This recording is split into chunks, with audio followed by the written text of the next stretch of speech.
Մենք այսօր այստեղ ենք պահանջելու Հայաստանի Հանրապետության վարչապետի աթոռը զբաղեցնող անձին վերջ տալ Զանգովի արդարադատությանը, վերջ տալ անօրինական գործողություններին, որպեսզի Հայաստանում էլ չլինեն քաղաքական բանտարկյալներ։ Մենք պահանջում ենք, որպեսզի կառավարության անդամներից մեկը իջնի ներքև, նրան մենք բան ունենք փոխանցելու։ Ազատություն Սամվել Կարապետյանին։ Ազատություն, ազատություն, ազատություն, ազատություն, Հայաստանին։ Ազատություն, ազատություն, ազատություն, ազատություն,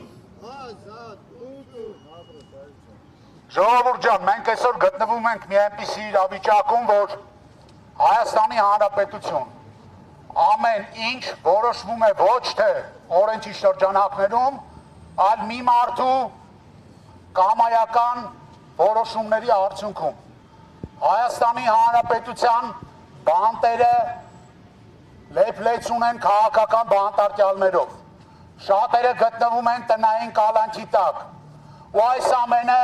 խոսում է մի բանի մասին, որ Հայաստանի Հանրապետության գործող վարչապետ Նիկոլ Փաշինյանը բացառապես գործում է իր վախի շրջանակներում եւ վախենալով մարդկանցից, վախենալով իր աթոռը կորցնելուց, փորձում է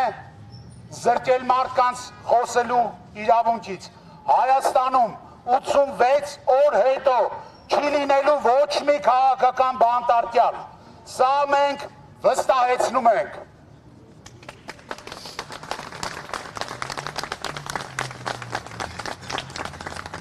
Հունիսի 8-ից հետո Հայաստանի քաղաքացիները ապրելու են ուժեղ Հայաստանում, որտեղ հարգված է լինելու մարդու հիմնարար բոլոր իրավունքները, որտեղ մարդիկ չեն դատապարտվելու իրենց կարծիքը արտահայտելու համար, որտեղ ոչ ոք իրավունք չի ունենալու նսեմացնել հայ առաքելական եկեղեցին եւ մեր հոգեվոր հայրերի պատիվն ու արժանապատվությունը։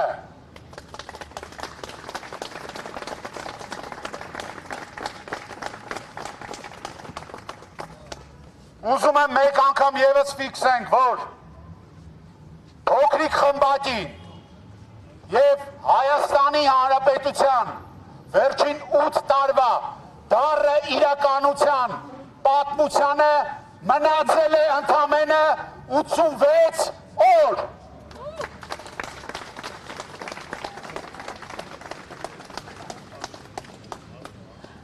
Այսօր